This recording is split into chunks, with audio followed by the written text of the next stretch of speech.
Hi, Dad. I wanted to read my favorite short story for you.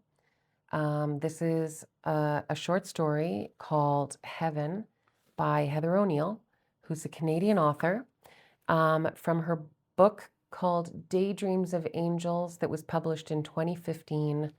Um, I was a big fan of hers when that came out, and I had an opportunity to watch her read this story at Westfest in Ottawa. I got up super early in the morning and I got on the bus to go watch her read. And it was before this book came out, and I had another book of hers, and she signed it for me. And I can't find a recording of her reading this anywhere, so I'm going to read it to you. I hope you like it. The kids like it. Grandfather claimed to have been dead a few seconds once when he was 9. The story went that he'd been so cold in his house that he froze to death in the middle of the night. Lucky for him, his mother had been boiling water for tea and porridge early in the morning and had come in to wake him when she did. Seeing that he was blue and that his hair was frozen and sticking straight up, she put him in the bathtub and covered him with tea and hot water, and she yelled for all his brothers and sisters to come and rub his fingers and toes. And finally, he came back to life. Impossible, my brother would scream when my grandfather told his tale. It's not impossible at all, grandfather would counter. You get perfectly preserved when you're frozen. They defrost cavemen all the time. Even after 5,000 years, the scientists buy them a fashionable suit and take them out for a steak dinner, and they're as good as new.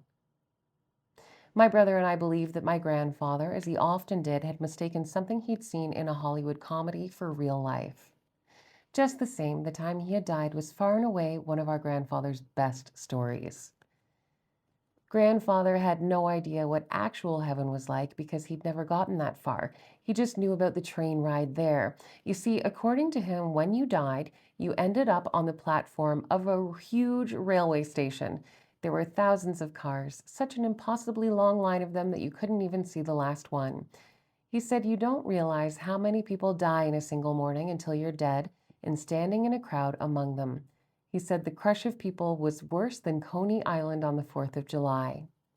The conductor had to make many stops at many platforms so there wouldn't be a stampede.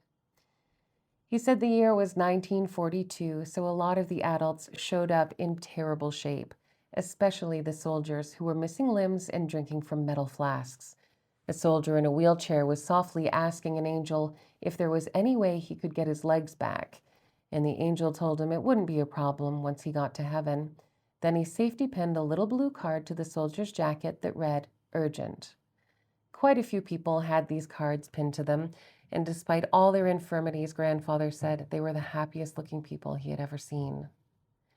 The angels sorted through everyone, rushing about and chain smoking cigarettes, for as it turned out, in heaven, smoking was good for you.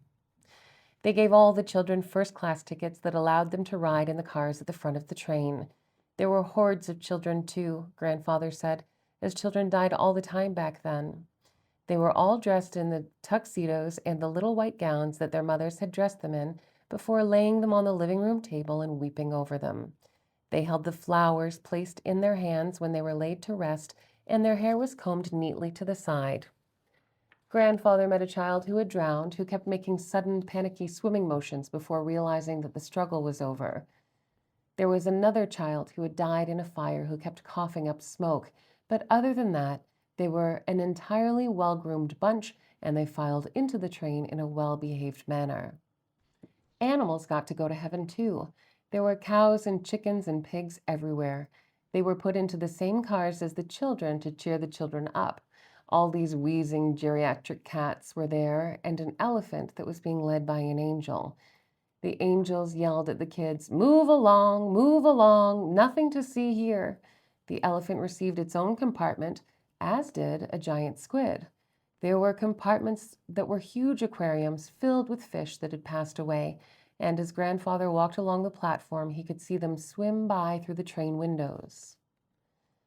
One little boy with two black eyes was leading a swan around by a belt he'd looped around the bird's neck. There was an ostrich speaking Russian to another little boy in black boots who kept responding, "Da, da, da," and nodding his little head, for in the afterlife, animals and humans can talk to one another. There was a lone cheetah that came and sat in the same compartment as Grandfather, and the cheetah spoke in Polish, and Grandfather realized he could speak Polish too. It seemed you could speak any language you wanted after you died and you were on your way to heaven. The cheetah had been to heaven just last month when he had died of dehydration in Kenya, but then he had been resuscitated by a sudden rainstorm, only to be trampled to death by a pack of stampeding wildebeests a few weeks later. He already knew what heaven was all about and so was offering tips. As the train began to move, the cheetah told Grandfather that heaven would be fine, if not for all the angels. "They're a brash bunch, so full of themselves," said the cheetah, "and no people skills at all." He said it was best to just completely ignore them. All over the tracks were feathers that had been shed from the wings of the angels who ran the operation. They pulled out business cards that said things like, "Ezekiel, angel extraordinaire, right arm of the Lord's wrath." "It's useless making conversation with them," said the cheetah. "Angels have too many anecdotes and they never let you get a word in edgewise." Later, Grandfather watched two angels discuss the Battle of Bosworth and what a jerk Richard III had been. "A mediocre monarch at best," said one angel, "and at night under the blankets a big fat blubbering crybaby," and in response the other angel laughed. Some of the angels who carried trumpets opted to ride on top of the train. Grandfather said you never really heard the trumpet until you heard an angel playing one.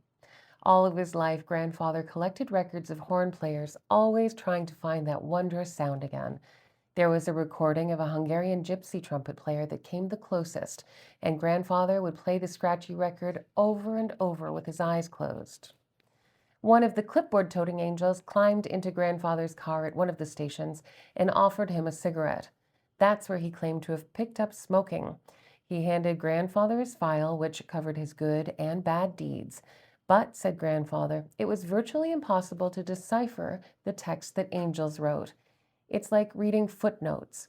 They were overeducated because they had been alive so long, and their written assessments of people looked like equations that were too complicated to follow. As a result, all of your good deeds became almost indistinguishable from your bad deeds. And in the end, it didn't matter because everybody got to go to heaven anyway. God loved and wanted everyone. For him, you were as innocent as the day you were born. Grandfather was certain of this because at each stop, murderers stood on the platforms weeping as they confessed their crimes out loud. Some of them felt so guilty they didn't even want to get on board to go to heaven. But the angels patted their backs and whispered things in their ears that only made them cry more. And eventually they got on board. All that we'd learned about the rules of good and evil was finished with. Grandfather said, as it turned out, our souls were bigger than all of our deeds, and after life was over, it was finally freed from all that we'd ever done. At the next station, Grandfather saw that there was an angel on the platform that all the other angels crowded over by the window to look at. They whispered that it was Lucifer. He was wearing a top hat and had blonde hair down his shoulders, and his coat pocket had a book by Nietzsche. Lucifer called out loudly that he was glad he wasn't aboard that crowded train. Lucifer walked up to Grandfather's car as it sat by the platform and took a marble out of his pocket. He held it up for Grandfather and the other children to see. There was a tiny trout swimming around in it. The children gasped in amazement, and Lucifer winked and put it back in his pocket. He took off his top hat and shook it, causing 100 doves to fly out, and all the children applauded. An angel shrugged. If you think he's impressive, wait until you meet God. Lucifer's fun to hang out with for a while, but you get tired of all that hocus-pocus stuff. And Grandfather believed it too, because as they rode along, nearing their destination, even more wondrous things began to occur. Grandfather opened a book that was lying on the seat beside him, and he found he could read. This despite never being able to keep up in school. Grandfather never got a single word right in spelling tests. He had started skipping school and had come to believe that he would always be an idiot, but here he was, reading. It was such a beautiful feeling that he put his hand up to his mouth and laughed out loud. As the train moved farther along, the doll that the girl next to him was holding began to speak back. The doll asked for a little something to eat, and an angel offered her a cookie. Another girl reached into her pocket and pulled out a red mitten that had been lost for months. Her grandmother had made such a big deal about her losing it, too. And another little boy, who had always been afraid of the dark, began to emanate light. Outside the windows, it started snowing, and one of the children put his hand out the window and declared the snow to be as warm as bathtub water. "Which one of you silly children wished for this bit of nonsense?" yelled an angel through a bullhorn as he watched the snow accumulate on the tracks. "You must wait until heaven before you start making your wishes. All you're doing now is making a big mess and delaying the schedule." The cheetah addressed the presence of the miracle by explaining to Grandfather that creation was easier in heaven, as you could have whatever your heart fancied. On earth, God had made sure that no one would have that power but him. But in heaven, the angels were always pitching their preposterous ideas, new creatures that would give humans a run for their money. For instance, one angel he'd heard had recently proposed a tiger that was 5 times the regular size and came with opposable thumbs. "Get out of my office," God had yelled at that angel. Suddenly, Grandfather saw outside the window of the train the snow had been replaced with balloons. Thousands of red, blue, yellow, green, and orange balloons descending slowly from out of the sky. "One more wish," cried the angel through his megaphone, "and so help me God, I'll turn this train right around." Then, as the train began its departure from the final station, a hobo carrying a small bundle in his arms came running along the platform. The hobo jumped onto Grandfather's car at the very last minute and squeezed in between Grandfather and the cheetah. He placed the bundle he was carrying on his lap and then pulled back the blankets to reveal a tiny baby's face. It was smiling peacefully, even though its cheeks were blue. The baby couldn't have been more than a few minutes old. As soon as they were settled in and the train began to move, the hobo and the baby continued a conversation they seemed to have been in the middle of. The hobo was asking the baby what it was like to be in the womb. "You don't remember?" said the baby. "How could you forget such a thing?" Everyone in the car got quiet because they too wanted to hear what it had been like in the womb. But how could the baby explain it to them? How could he, having only lived a few minutes in the world, compare it to anything on earth? But the funny thing about the train was that not only could you speak any language, you suddenly knew the exact words to explain things too. There were always the right words. All you had to do was close your eyes and they would come to you.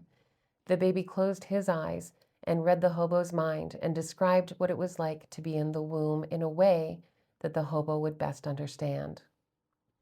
Grandfather said he read the hobo's mind as it read the baby's mind, and what it read was this: "It's a warm feeling, like when Maria put her hand on your leg and then left it there the whole assembly, and how nobody knew it was there. It is like the first time you drank a bottle of warm beer on the beach and everything made you laugh. And you rode back to the city in your uncle's car and you were squashed in the back seat with 5 cousins, and everyone was squeezed in so tight in the car that when someone laughed, you all jostled. In the womb, you hear people talking, and their voices sound like someone you're in love with talking in their sleep." Grandfather said in that moment, everyone realized that the baby was not only describing the womb, but also somehow describing heaven. Everyone understood it in their own way, and for Grandfather, it would be like the time a lady from his church made him a whole box of candied apples to take home, and how he'd hurried home with them, thinking about his brothers and sisters' faces, how they'd look when he opened the box and showed them that there was enough for everyone. All the passengers were waving their handkerchiefs as they neared the gates of heaven, when suddenly Grandfather was back in the world, alive, his mother and siblings pouring cups of Earl Grey tea onto his face. "And it's a good thing for you too," Grandfather told us, "because otherwise you'd have never been born." "But that story's really hard to believe," my brother said, and I nodded my head in agreement. "That's exactly what the cheetah said happened to him," shouted Grandfather. "He wasted his breath trying to explain what went on above to the other cheetahs, but no one believed him." Grandfather then shrugged his shoulders, leaned back in his armchair, and left it at that. And that's the story that my children like to hear almost every night, especially when they're having a hard time sleeping. I hope you enjoyed it.